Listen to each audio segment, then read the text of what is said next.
ಸ್ನೇಹಿತರೆ, ಗ್ರಾಮದಲ್ಲಿ ವಾಸ ಮಾಡ್ತಿರುವಂತ ಜನರು ಸರ್ಕಾರಕ್ಕೆ 5,000ದಿಂದ 10,000 ತನಕ ದಂಡ ಕಟ್ಟಬೇಕಾಗತ್ತೆ. ಹೊಸ ನೋಟಿಸ್ ರಿಲೀಸ್ ಮಾಡಿದ್ದಾರೆ, ಸುತ್ತಲೂ ಕೂಡ ಕಳಿಸಿಕೊಟ್ಟಿದ್ದಾರೆ. ಅದ್ರ ಬಗ್ಗೆ ಮಾತಾಡ್ತಾ ಇರೋದು.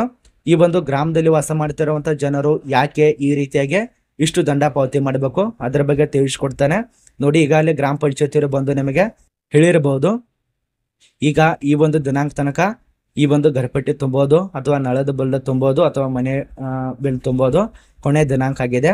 ಇಷ್ಟೊಳಗಾಗಿ ನೀವು ಬಂದು ಗ್ರಾಮ ಪಂಚಾಯತಿಗೆ ಭೇಟಿ ಕೊಟ್ಟು ಎಲ್ಲ ಬಿಲ್ಗಳನ್ನ ಪಾವತಿ ಮಾಡಿ ಅಂತ ಹೇಳಿರಬಹುದು.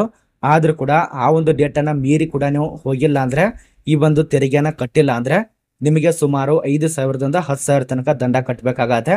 ಈಗ ಸರ್ಕಾರದಿಂದ ನಿಮ್ಮಂತವ್ರಿಗೆ ಈ ಒಂದು ದಂಡ ಕಟ್ಟೋದಿಲ್ಲ ಅಂತ ಹೇಳಿ ಸರ್ಕಾರಕ್ಕೆ ಗೊತ್ತಿದೆ. ಆದ್ರೆ ಡೇಟ್ ಕೂಡ ವಿಸ್ತರಣೆ ಮಾಡಿದ್ದಾರೆ. ಆ ಒಂದು ದಿನಾಂಕ ಮುಗಿದಿತ್ತು, ಈಗ ಮತ್ತೆ ವಿಸ್ತರಣೆ ಮಾಡಿದ್ದಾರೆ. ಆ ಒಂದು ದಿನಾಂಕ ಯಾವುದು, ಅದೇ ರೀತಿಯಾಗಿ ಯಾವ ರೀತಿಯಾಗಿ ಎಲ್ಲಿ ದಂಡ ಕಟ್ಟಬೇಕಾಗತ್ತೆ, ಗ್ರಾಮ ಪಂಚಾಯತ್ ನಿಮಗೆ ಮನೆಗೆ ಬರ್ತಾರ ಅಥವಾ ನೀವೇ ಹೋಗಿ ಮನೆ ಕಟ್ಟಬೇಕಾಗುತ್ತೆ, ಒಂದೊಂದು ತಿಳಿಸ್ಕೊಡ್ತಾನೆ. ಈ ಒಂದು ವರ್ಷದಲ್ಲಿ ಎಷ್ಟು ದಂಡ ಕಟ್ಟಬೇಕು, ಎಷ್ಟು ತೆರಿಗೆ ಇದೆ ಅದನ್ನು ಕೂಡ ಸಂಪೂರ್ಣ ತಿಳಿಸ್ಕೊಡ್ತಾನೆ. ಪ್ರತಿ ಒಂದು ಮಾಹಿತಿ ಇರತ್ತೆ, ವಿಡಿಯೋ ಕೊಡ್ತಾನೆ ನೋಡಿ. ಮತ್ತು ಈ ಒಂದು ಪ್ರಶಾಂತ್ ಮೀಡಿಯಾ ಚಾನಲನ್ನು ಯಾರು ಸಬ್ಸ್ಕ್ರೈಬ್ ಮಾಡಿಲ್ಲ ಉಚಿತವಾಗಿ ಸಬ್ಸ್ಕ್ರೈಬ್ ಮಾಡ್ಕೊಳ್ಳಿ. ಬನ್ನಿ ಸ್ನೇಹಿತರೆ, ಸರ್ಕಾರದಿಂದ ಏನು ನೋಟಿಸ್ ಬಂದಿದೆ ಒಂದೊಂದು ತಿಳಿಸ್ಕೊಡ್ತಾನೆ ನೋಡಿ. ಇಲ್ಲಿ ಬಂದಿರುವಂಥ ನೋಟಿಸ್ ಪ್ರಕಾರ ನಿಮಗೆ ತಿಳಿಸ್ಕೊಡ್ತಾ ಇರೋದು ನೋಡಿ. 2021ರಲ್ಲಿ ಆಗ್ಬೋದು, 2022ರಲ್ಲಿ ಆಗ್ಬೋದು, 2023ರಲ್ಲಿ ಆಗ್ಬೋದು ಅಥವಾ 2024ರಲ್ಲಿ ಆಗ್ಬೋದು. ಅಲ್ಲಿರುವಂಥ ತೆರಿಗೆ ಈ 2024ರಲ್ಲಿ 2025ರಲ್ಲಿ ಇಲ್ಲ. ಯಾಕಂದರೆ ತೆರಿಗೆ ಕೂಡ ಹೆಚ್ಚಿಗೆ ಮಾಡಿದ್ದಾರೆ. ಈಗ ನೋಡ್ತಾ ಇರ್ಬೋದು, ಕಾಂಗ್ರೆಸ್ ಸರ್ಕಾರ ಎಲ್ಲ 5 ಗ್ಯಾರಂಟಿ ಕೊಟ್ಟು ಪ್ರತಿ ಒಂದು ತೆರಿಗೆ ಕೂಡ ಹೆಚ್ಚಿಗೆ ಮಾಡಿದೆ. ಎಲ್ಲ ಪ್ರತಿ ಒಂದಕ್ಕೂ ಟ್ಯಾಕ್ಸ್ ಕೂಡ ಹೆಚ್ಚಿಗೆ ಮಾಡಿದೆ. ಮತ್ತು ಈ ಒಂದು ಮನೆ ಅಂದರೆ ತೆರಿಗೆ ಇರುತ್ತಲ್ಲ ಗ್ರಾಮದಲ್ಲಿ, ಈ ಒಂದು ತೆರಿಗೆ ಕೆಲವು ಜನರಿಗೆ ಅರ್ಥ ಆಗಲ್ಲ, ಗರ್ಪಟ್ಟಿ ಅಂತಾರೆ. ಆ ಒಂದು ಗರ್ಪಟ್ಟಿ ಬಿಲ್ ಕೂಡ ಜಾಸ್ತಿ ಮಾಡಿದ್ದಾರೆ ಸರ್ಕಾರದಿಂದ. ಪ್ರತಿ ಒಂದು ದರ ಕೂಡ ಹೆಚ್ಚಿಗೆ ಮಾಡಿದ್ದಾರೆ ಮತ್ತು ಗರ್ಪಟ್ಟಿ ಕೂಡ ದರ ಹೆಚ್ಚಿಗೆ ಮಾಡಿದ್ದಾರೆ.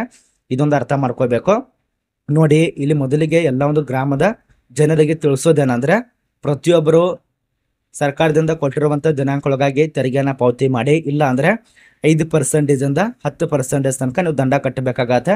ಸುಮಾರು ಕೆಲವರಿಗೆ 5,000 ಬೀಳ್ಬೋದು, ಕೆಲವು ಜನರಿಗೆ 1,000 ಬೀಳ್ಬೋದು. ಇಲ್ಲಿ ಕೆಲವು ಜನರಿಗೆ 500 ರೂಪಾಯಿ ಬೀಳ್ಬೋದು ದಂಡ. ಇನ್ನು ಕೆಲವು ಜನರಿಗೆ 15,000 ತನಕ ದಂಡ ಬೀಳ್ಬೋದು. ಇನ್ನು ಕೆಲವು ಜನರಿಗೆ 20,000 ತನಕ ದಂಡ ಬೀಳ್ಬೋದು.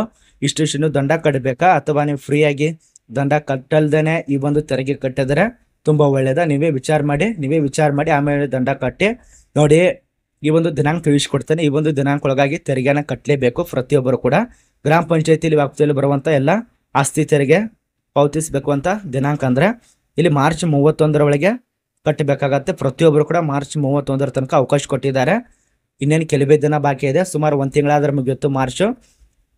ದಯವಿಟ್ಟು ಈ ಒಂದು ದಿನಾಂಕದೊಳಗಾಗಿ ಎಲ್ಲ ಆಸ್ತಿ ಇದ್ದಾರಲ್ಲ, ನೀವೆಲ್ಲ ಆಸ್ತಿ ಇದ್ದವರು ದಯವಿಟ್ಟು ನಿಮ್ಮ ಗ್ರಾಮ ಪಂಚಾಯತಿಗೆ ಹೋಗಿ ಭೇಟಿ ಕೊಟ್ಟು ತೆರಿಗೆನ ಪಾವತಿ ಮಾಡಿ. ಸರ್, ನಮ್ಮದು ಇಷ್ಟು ತೆರಿಗೆ ಇದೆ ನೋಡಿ, ನಮ್ಮ ಒಂದು ಹೊಲ ಇಷ್ಟಿದೆ, ನಮ್ಮ ಒಂದು ಮನೆಗಳು ಇಷ್ಟಿದ್ದಾವೆ, ನಮ್ಮದು ತೆರಿಗೆ ಎಷ್ಟಾಗಿದೆ, ಮನೆ ಬಿಲ್ ಎಷ್ಟಾಗಿದೆ, ಅದನ್ನು ಸ್ವಲ್ಪ ಲೆಕ್ಕ ಮಾಡಿ ಅಂತ ಹೇಳಿ ಅವರೆಲ್ಲ ಲೆಕ್ಕ ಮಾಡಿ ಹೇಳ್ತಾರೆ.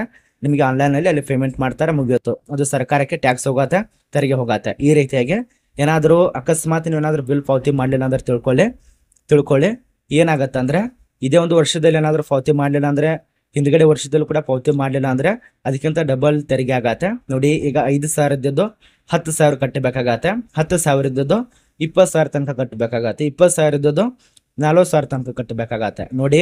5,000 ಕೊಟ್ಟಿದ್ದು ಒಳ್ಳೇದು ಅಥವಾ 40,000 ಕೊಟ್ಟೋದು ಒಳ್ಳೇದ, ನೀವೇ ಒಂದ್ಸರಿ ವಿಚಾರ ಮಾಡಿ ಆಮೇಲೆ ಕಟ್ಟಿ. ಇದು ಮಾರ್ಚ್ 31ನೇ ತಾರೀಕು ತನಕ ಲಾಸ್ಟ್ ಆಗಿರತ್ತೆ. ಗ್ರಾಮ ಪಂಚಾಯತಿಗೆ ನೀವೇ ಭೇಟಿ ನೀಡಿ ಅಥವಾ ಅವರೇ ನಿಮ್ಮ ಮನೆಗೆ ಬರ್ತಾರೆ, ಆಗ ನೀವು ಕಡ್ಡಾಯವಾಗಿ ತೆರಿಗೆ ಕಟ್ಟಲೇಬೇಕಾಗತ್ತೆ. ಇಲ್ಲ ಅಂದರೆ ನಾನು ಹೇಳಿನಲ್ಲ ಇಲ್ಲಿ ತನಕ, ಅದೆಲ್ಲ ನಿಮಗೆ ಅನುಭವ ಆಗತ್ತೆ. ದಯವಿಟ್ಟು ನೀವೇ ಹೋಗ್ಬೋದು, ಅವರೇ ಬರ್ತಾರೆ. ಮಾರ್ಚ್ 31ನೇ ತಾರೀಕು ಹೋಗಾಗಿ ಕಟ್ಟಿ. ಈಗ ನೀವು ಹೇಳಬೇಕಂದ್ರೆ, ಈಗ ಟ್ಯಾಕ್ಸ್ ಕೂಡ ಹೆಚ್ಚಿಗೆ ಮಾಡಿದ್ದಾರೆ ಮತ್ತು ಮನೆ ಬಿಲ್ಲು, ಕರೆಂಟ್ ಬಿಲ್ಲು ಎಲ್ಲ ದರ ಕೂಡ ಹೆಚ್ಚಿಗೆ ಮಾಡಿದ್ದಾರೆ. ಈಗ ನಿಮಗೆ ಎಷ್ಟು ಕೊಡ್ತಾರಲ್ಲ ಕಟ್ಟಲೇಬೇಕು. ಹಿಂದಿನ ವರ್ಷ ಏನಾರು ಕಟ್ಟಿಲ್ಲ ಅಂದರೆ ಇದೇ ವರ್ಷದಲ್ಲಿ ಕಟ್ಟಿ. ಮುಂದೊಂದು ವರ್ಷದಲ್ಲಿ ಅತಿ ಹೆಚ್ಚಾಗತ್ತೆ, ತೆರಿಗೆ ಕೂಡ ಹೆಚ್ಚಿಗೆ ಮಾಡ್ತಾರೆ. ಯಾಕಂದರೆ ಈಗ ನೀವೇ ನೋಡ್ತಾ ಇದ್ರೆ ಯಾವ ರೀತಿಯಾಗಿ ಪರಿಸ್ಥಿತಿ ಆಗ್ತಾಯಿದೆ ಅಂತೇಳಿ.